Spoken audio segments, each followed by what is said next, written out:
Greetings, Neo-Swedenborgians. Today is the day, the traditional refilling of the Pez. The post-Thanksgiving refilling of the Pez. So,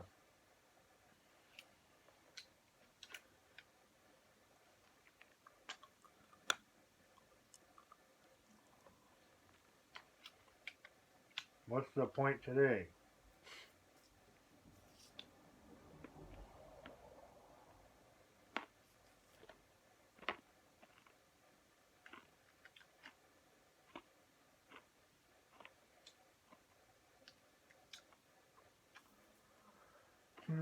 I guess, there's so many points I hope to make, so I'll just make one of them. One of the points I hope to make, or more broadly, one of the scenes I hope to create or provide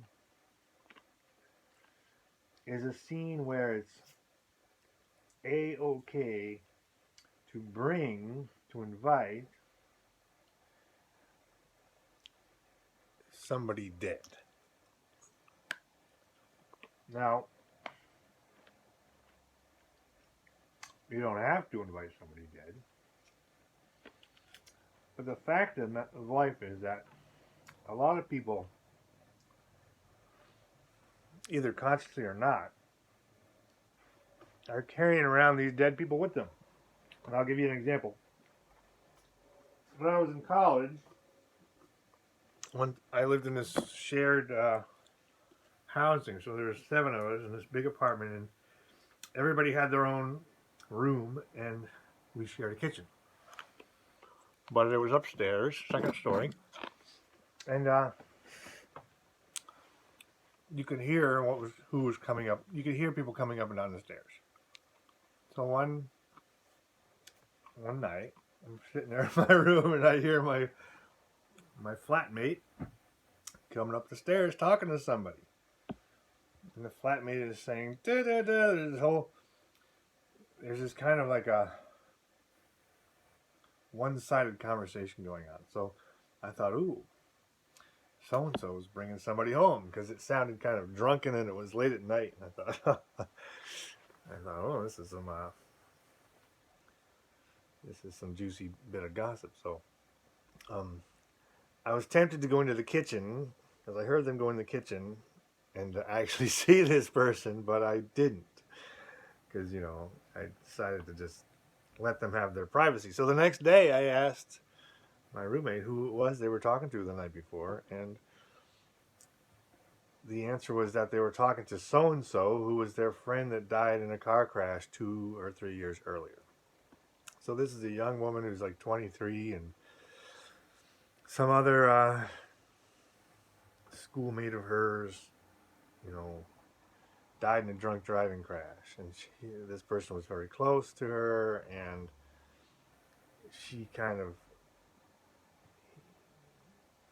carried him around with her, and it wasn't generally known, but then when she got kind of drunk, she would talk to him. Walking home drunk from the bar, she would talk to the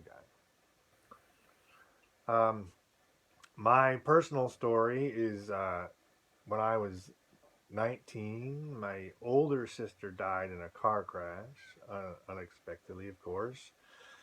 She was 23 and I was 19, and I had already had planned, I think both of these were drunk driving accidents, by the way, just to point out a theme. But anyway, I had already had planned this cross-country bicycle ride at the time, so this is 1986. And so she died in March of 86, and we left in May of 86.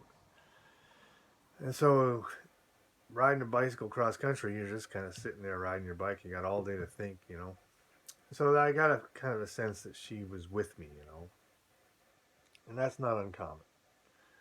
And so a lot of people have this kind of, I don't necessarily feel that she's still with me, though at the time it was all so fresh. But a lot of people have this, somebody they carry around with them. And so what I'm creating here is what you might call a shared space.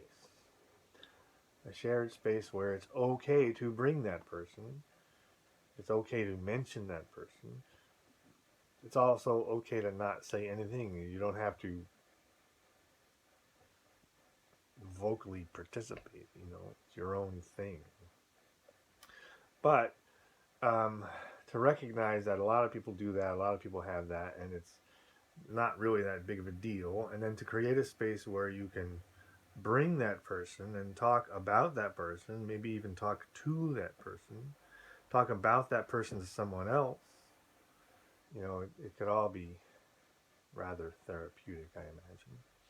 Now, two things to apply this specifically to Neo-Swedenborgianism. So, Neo-Swedenborgianistically speaking, I call that space your spirit land, which is to say, and I'm using the word spirit in the sense of your emotional landscape, right? So these are people you care about. You're thinking about them, yeah. You're remembering them, yeah. You're wondering about them all in your mind, but they're there because you care about them. So you have feelings towards them, and another word for feelings is, or an old-fashioned word for feelings would be your spirits, to be in good spirits or bad spirits, your emotions, your emotional landscape. So, two things. The one is that this place where you access these people, that's your spirit world. That's the land of the things you care about.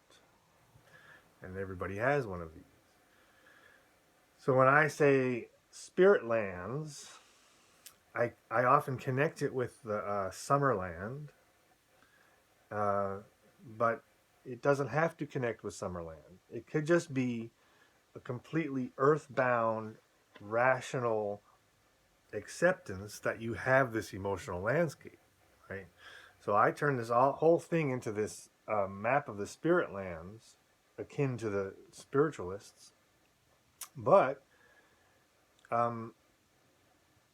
it stands on its own also. So you can just see this as a way to access your own emotional self, your own emotional world, your own spirit land, right? And it doesn't have to go anywhere beyond that.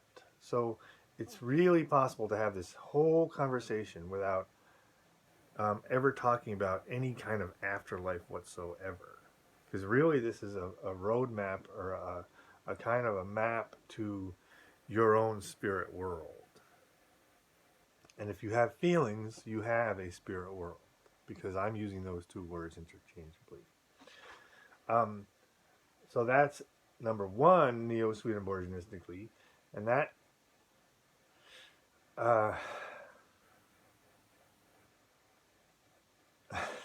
that is kind of mundane in a way compared to the next idea, which is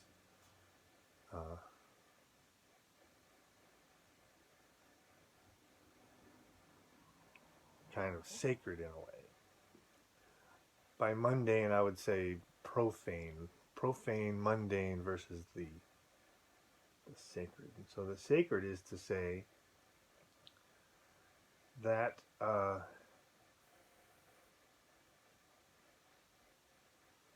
that the fact that this spirit land is a product of your own physiology.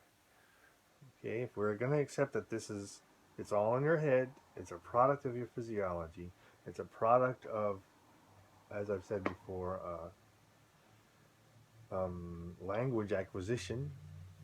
It is something that happens to the symbolic self, I or me. Person's body dies, something comes out of the body that they call themselves and has an experience.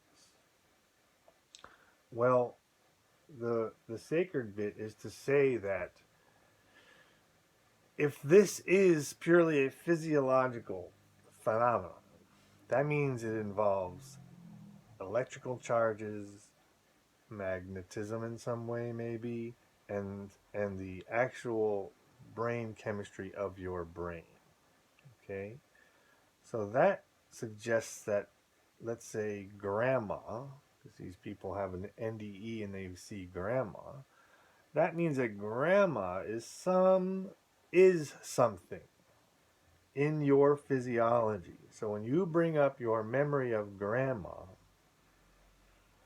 for example, you can imagine grandma at different ages, and you can imagine grandma in different clothes.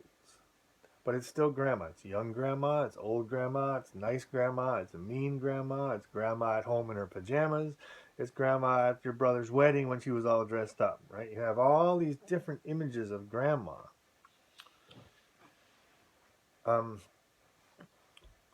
and so, also, as I've said in the past, you can have an ongoing relationship with this grandma. Let's say grandma hurt your feelings or scared you when you were little, or grandma maybe made you feel good and was a warm spot in your life.